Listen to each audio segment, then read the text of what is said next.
Hello friends, welcome to my channel. இன்றைக்கி நம்ம சாதத்தோடு சாப்பிட்றதுக்கு ஒரு சூப்பரான சைட் டிஷ் ரெசிபி செய்கிறது எப்படின்னு பார்க்கலாங்க. சாம்பார், புளிக்குழம்பு, ரசம் எதுவுமே சாப்பிட பிடிக்கல, ரொம்ப சிம்பிளான ஒரு லஞ்சு சாப்பிடணும்னு நினச்சிங்கன்னா இந்த மாதிரி செஞ்சு சாப்பிட்டு பாருங்கள். டேஸ்ட் அட்டகாசமாக இருக்குங்க. சுட சுட சாதத்தோட நெய்யும் நல்லெண்ணெய் விட்டு சாப்பிட்டிங்கன்னா டேஸ்ட் வேறு லெவலில் இருக்கும். வாங்க எப்படி பண்ணுறதுன்னு பார்த்துடலாம். ஸ்டவ்வில் ஒரு பேன் வச்சுருக்கீங்க. பேன் நல்லா சூடானதுக்கப்புறமா அதில் ஒரு ஸ்பூன் அளவுக்கு எண்ணெய் சேர்த்துக்கலாம். எண்ணெய் நல்லா சூடானதுக்கப்புறமா ஒரு 8லேருந்து 10 வரமிளகாய் சேர்த்துக்கலாங்க. உங்கள் காரத்துக்கு தகுந்த அளவுக்கு சேர்த்துக்கோங்க. இந்த மிளகாய் நல்லா காரம், நான் இன்றைக்கி ஒரு 8 மிளகாய் சேர்த்துருக்குறேன்.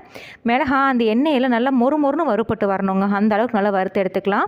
இந்த மாதிரி நல்லா மொறுன்னு வறுப்பட்டு வந்ததுக்கப்புறமா அதை ஒரு பிளேட்டில் மாற்றி ஆற வச்சு எடுத்துக்கலாங்க.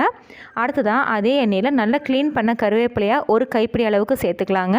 சேர்த்துட்டு ஒரு 2லேருந்து 3 நிமிஷம் இந்த கருவேப்பிலை நல்லா மொறுன்னு வறுப்பட்டு வரணும். அந்த அளவுக்கு நல்லா வறுத்து எடுத்துக்கலாம்.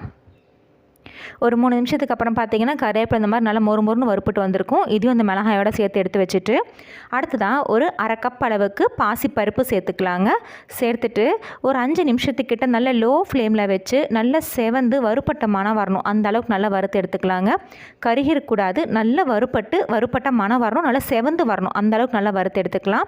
ஃப்ளேம் நல்லா லோவில் வச்சுட்டே வறுத்துக்கோங்க. கொஞ்சம் கருகுனா கூட அதோட டேஸ்ட்டே மாறி போயிடும். இப்போ பாருங்கள், நல்லா லோ ஃப்ளேமில் வச்சு ஒரு 5லேருந்து 8 நிமிஷத்துக்கிட்ட வறுத்ததுக்கு அப்புறம் இந்த மாதிரி நல்லா செவந்து வறுப்பட்டு மணம் வர ஆரம்பிச்சிருக்கு. இது ஒரு பிளேட்டில் மாற்றி சூடு இல்லாமல் ஆற வச்சு எடுத்துக்கலாங்க. பாருங்கள், இந்த மாதிரி நல்லா செவந்து வறுப்பட்டு வந்திருக்கணும். அடுத்ததான் அதே பேனில் 1/2 கப் அளவுக்கு கடலைப்பருப்பு சேர்த்துக்கலாங்க. இந்த கடலைப்பருப்பையும் நல்லா லோ ஃப்ளேமில் வச்சு நல்லா செவந்து வறுப்பட்ட மணம் வர அளவுக்கு வறுத்து எடுத்துக்கலாம். இதையும் ஒரு 5 நிமிஷத்துக்கிட்ட இல்லைருந்து 8 நிமிஷம் முடிக்கும் வறுத்து எடுத்தோம்னா நல்லா செவந்து வறுப்பட்ட மணம் வர ஆரம்பிக்கும்.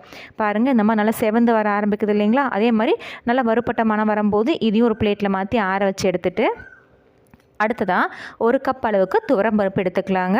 1/2 கப் பாசிப்பருப்பு, 1/2 கப் கடலைப்பருப்புக்கு 1 கப் துவரம்பருப்பு தான் ரேஷியோ. இதே அளவுக்கு எடுத்துக்கோங்க.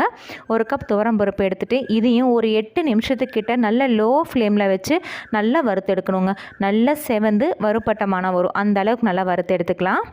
இப்போ 2 நிமிஷம் கழித்து பாருங்கள், பருப்பு நல்லா செவந்திருக்கு. அதே மாதிரி நல்லா வறுப்பட்டு மணம் வர ஆரம்பிக்குது. இந்த மாதிரி நல்லா வறுப்பட்டு வந்ததுக்கப்புறமா இதையும் நம்ம ஏற்கனவே வறுத்து வச்சுருந்த கடலைப்பருப்பு, பாசிப்பருப்போடு சேர்த்துட்டு ஆற வச்சு எடுத்துக்கலாங்க.